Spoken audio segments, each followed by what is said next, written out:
Well, I think it's extremely important. I mean, for the first time, the criminal justice system is going to be able to recognize that harm in domestic relationships can be caused by long-running, harmful, abusive patterns of behavior, and not simply rest on the old, outdated concepts of domestic violence as the thing with which the courts need to intervene.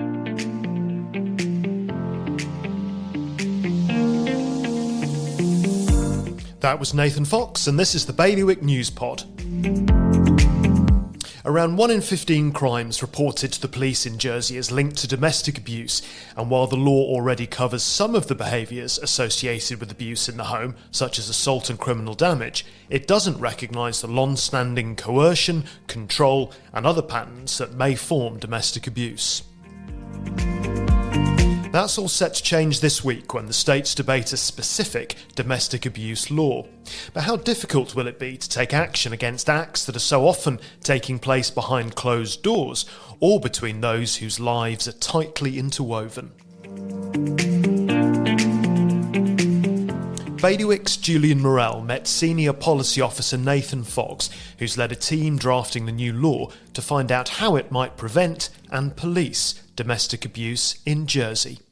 I think the issue with domestic abuse specifically is that the criminal justice system can't really act on things that it's not given an understanding of. So at the moment, you have legislation that protects people from various harms, including physical harm, to an extent psychological harm. But when you come to a relationship that's abusive, very often you'll have a situation where you might have someone in court for an assault on a partner in a domestic premises in year one, and then you might see them again in year two for a very similar offence. And the justice system can understand that and deal with it. It's an assault. It's taken through in the normal way. And judges do aggravate or increase the severity of sentences when the context is one of domestic abuse.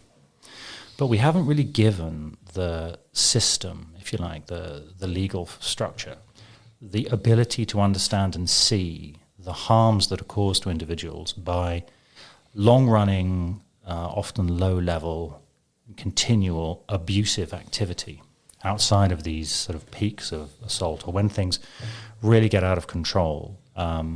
So the law is intended to allow the justice system to effectively recognise and act on patterns of behaviour within relationships, where you may have an individual who's not assaulted, not physically attacked, but they are constrained from seeing their friends, for instance. They don't have access to joint funds or their own funds. They're not allowed to socialise. They're not allowed to go online. They're not allowed to reveal certain facts about their relationship to another person. Perhaps they're consistently threatened. And there may be other aspects. There may be sexual assault. There may be violence. But it is to allow the justice system to act on those long-running abusive relationships and treat the cumulative harm caused to the individuals as a real thing that the justice system can understand, rather than just dealing with the symptoms of a sort of an abusive relationship resulting in violence. Is this a recognition that domestic abuse is a particular problem in Jersey? Domestic abuse is one of those offences on which I don't believe any jurisdiction can realistically say that it has all the information. So where you have, for instance, very serious crimes like murder, kidnapping, you almost always have them reported, you almost always know about them. Sexual offences and domestic abuse are, we suspect, underreported in the vast majority of jurisdictions. So in Jersey, we understand from the police that approximately 15% of all crimes reported to the police are associated to some degree with domestic abuse. Not necessarily they are domestic abuse, but there is some association with that, or it's in the context of a domestic premises. So I think it's fair to say that Jersey isn't special by not having a domestic abuse problem, because I believe it's highly likely that almost all jurisdictions do. And do other jurisdictions have specific domestic abuse laws? Are we ahead of the curve here, or are we Are we following on from perhaps the UK and other jurisdictions? There is a patchwork, I think, across jurisdictions. It really depends on the extent to which they. It depends to the extent to which it is in the public view, it's in public thought, and also where you have jurisdictions with legislative frameworks that don't deal with it well, then they'll have bespoke legislation. But you could, in theory, have a jurisdiction where there's no domestic abuse law, but that sort of behaviour is handled by their wider framework. So England and Wales has had an offensive, coercive and controlling behaviour for some time. Most recently, they've introduced a specific domestic abuse, a piece of domestic abuse legislation to improve it. We are one of the few jurisdictions that will have a domestic abuse offence. That is to say that we have a crime called domestic abuse. And that's not merely semantics, because it does offer, in our opinion, and Minister's opinion, it offers a clearer way to address and deal with the issue as a distinct thing, rather than to sort of treat it as a subset of other offences. You've touched on the definition of domestic abuse, but perhaps we could perhaps clarify that. Does it have to be a physical act, or does it cover a range of behaviours? It does cover a range of behaviours. So the concept of domestic abuse being effectively one partner punching another is sort of the domestic violence concept that most jurisdictions are moving away from. And as I say, that's to recognise the tremendous harm that can be caused by non-physical behaviour that continues over a period of time. So the offence specifically is where two people, age 16 or over, are personally connected. And the 16 or over is to avoid double treating offences against children, which were already dealt with in other legislation specifically. It's come in recently and we've had for some time. So two individuals aged 16 or over who are personally connected. Now that means they can be in a relationship, ex-partners, co-parents of a child, or even relatives. One thing that I don't think other jurisdictions do to any great extent that we are is to include carers. So this contains an abuse of a person who you are caring for, concept as domestic abuse. The behaviour has to be likely to cause harm, that's physical or psychological. And we can't, the cumulative acts, which is really the core concept, I think, that distinguishes this domestic abuse offence from what's currently on the books. So that is to say, if an individual suffers maltreatment that causes them harm, that is below the threshold for existing criminal offences, but is a persistent pattern of behaviour going on for some time, if that causes sufficient harm or is likely to, then that can constitute a domestic abuse offence. Is there a concern that because it's cumulative, if we use a comparison of an assault charge, it was an incident, it happened, it may have been captured on CCTV, there may be injuries. This sounds as though the bar might be even higher and perhaps even more difficult to perhaps, if it goes to trial, convince a jury that they are sure that domestic abuse took place. Does this law set an impossible task? I don't think the task's impossible, because if you have a well-documented pattern of behaviour, then you can discover that through evidence gathering.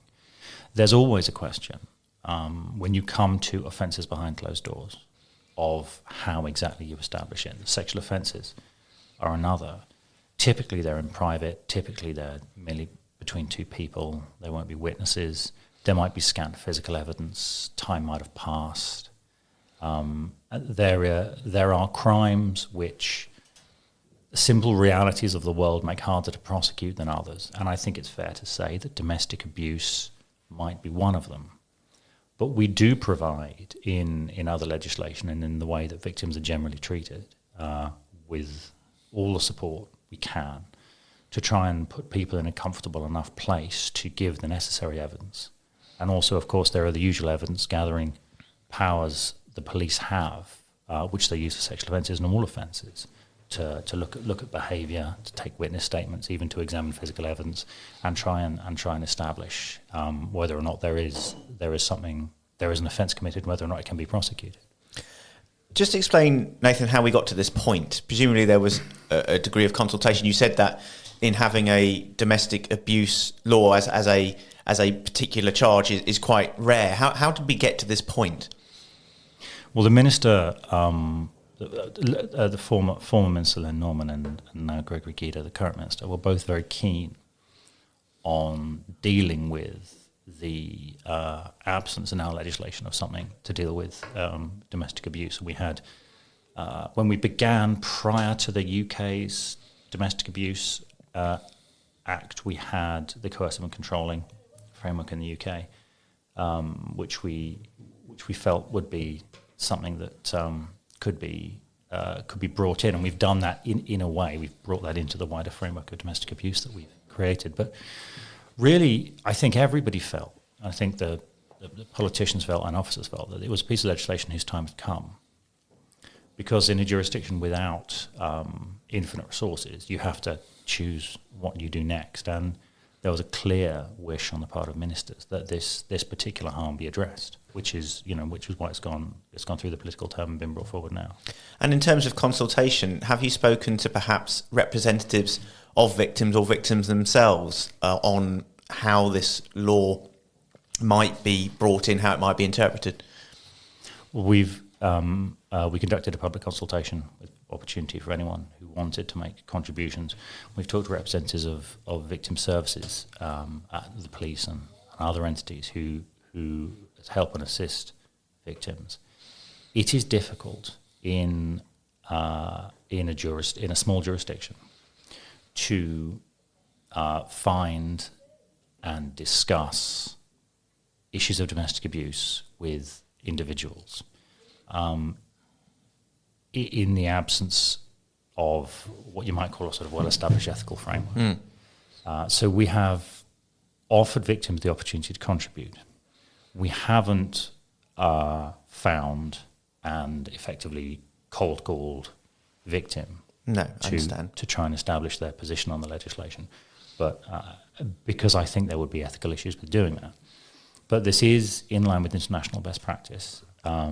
It is probably going further, I think, than many jurisdictions have, and we have offered anyone, including victims, the opportunity to comment on the legislation. So I think we've done what we can.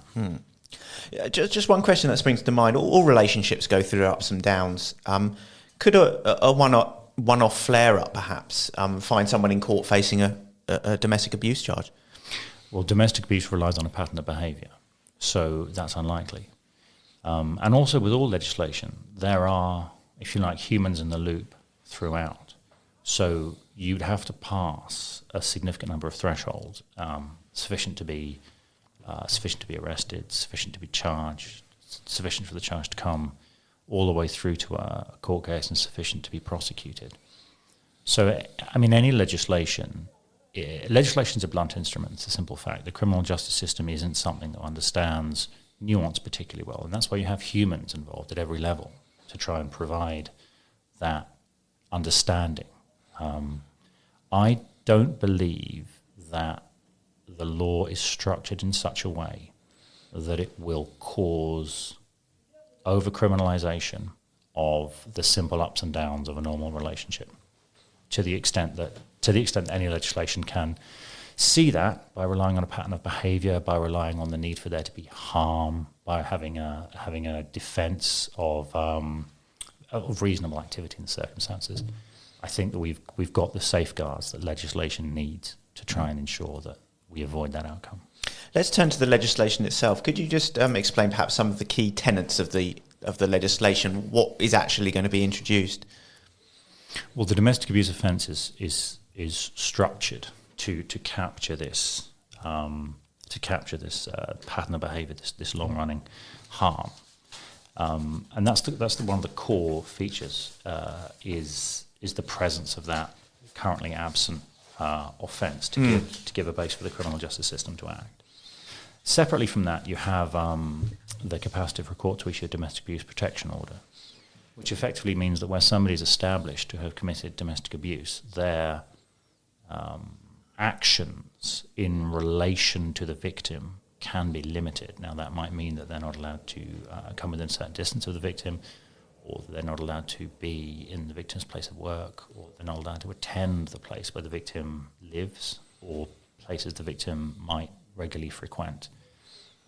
And that's based on the likelihood of further victimisation or harm to the victims. That's a very victim-centric piece that gives the court the power to go beyond the simple crudity, and it is crude, of a fine or more likely imprisonment, and actually structure something to provide some ongoing victim protection, which is something that most justice systems lack in many ways. And can that be brought in preemptively in order to ward off a potential domestic abuse conviction? No, the orders rest on there having been a conviction for domestic abuse, as do the notification requirements. The notification requirements in the legislation are effectively patterned on, not identical to, the notification requirements in the sex offenders law. And that, in the sex offenders law, underpins the sex offenders register. It effectively says if you fall into this category of person who's committed this sort of offence, the court can require you to provide your details and to give police information about your status and movements, which allows the police to either respond to requests for information if somebody's concerned they're entering into a relationship with an individual who may be a domestic abuser. They can check. It also allows the police to proactively contact individuals who might be putting themselves, especially vulnerable individuals who might put themselves in a dangerous situation, and make known to them certain facts about the individual who they may be entering into a relationship with, which is, again, it's a victim.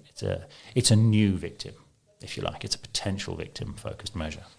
So would it be fair to say, just in common parlance, to say that this law creates a domestic abusers register in the same way there's a sex offenders register? In the same way there's a sex offenders register, and of course those words don't appear in the law, yes, that's correct. I wouldn't say it's necessarily quite the same. We will have to see, for instance, how the court applies the restrictions. We'll have to see how what the court tends to do about duration, and what it tends to do about notification requirements. We don't know that yet. It's very much a matter for the court to do with the individual circumstances. That's the humans in the loop again. But yeah, in general terms, it does provide a similar basis. I know that you said there have been a consultation onto this on this legislation. I know recently Scrutiny have published some concerns. One of them being concern about using the orders, or using the domestic abuse protection orders pre-conviction.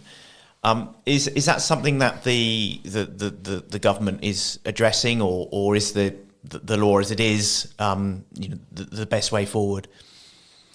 Well, that was a consideration. It was proposed as something to consider, and it appeared provisions to that effect appeared in the consultation draft of the legislation.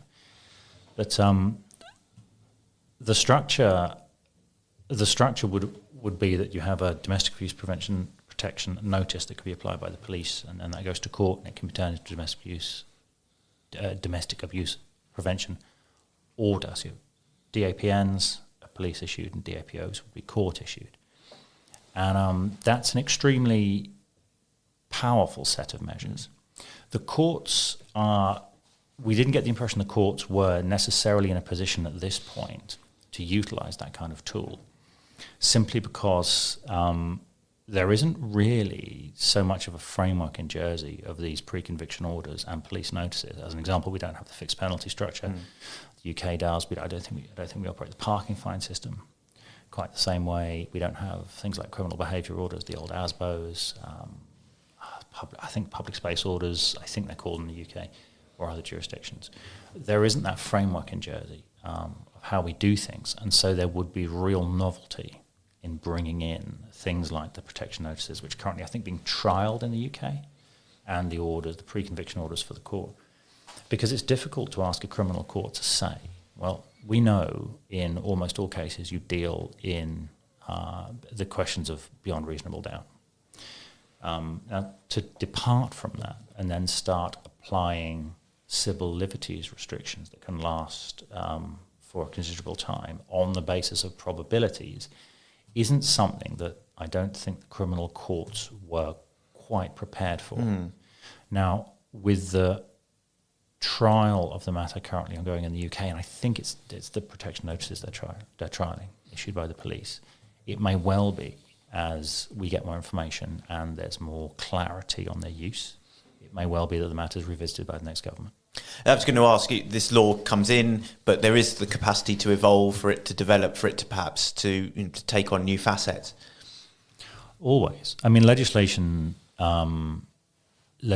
is movable, and much of the legislation that you'll see with dates from earlier in the century or even the 90s is a very different beast today to what it was when it was introduced. And I'm confident that work will go on to develop not only this but all the other associated legislation, because that is simply how these tools are used. They evolve as understanding improves to try and provide the best outcomes. And just finally, Nathan, as the policy maker, how pleased are you to see this close to getting over the line? Well, obviously it's up to the behest of the Assembly, but this is the culmination, presumably for you, of quite a number of years of work. It is years, and I am very glad to see it come to fruition. I think it's fair to say, though, that this has been developed. Well, firstly, this has been led by people working for me. I can't claim individual responsibility. Sarah Garwood, ex-police officer who now works for me, has been really the driving force on much of this. But this sort of thing, especially in a small jurisdiction, is always a team effort. Every victim service, the police, and every party really associated with the issue of domestic abuse has had some degree of input in the legislation. And of course, it's been driven forward by the instructions of the minister that this is something that Jersey needs. So I am very glad to see it come to fruition, but I can't claim to be, I can't claim that it's something that I've done. It's something that we have done. That was the Senior Government Policy Officer Nathan Fox talking to Julian Morel. Stick with bailiwickexpress.com for updates on that crucial debate this week. And of course, everything else which happens during the last States meeting of this political term. You'll also find links to this pod and our sister political pods and to Bailiwick's 2 DAB radio stations. They're all on the website. Please remember to like and share them where you can on social. It really does help.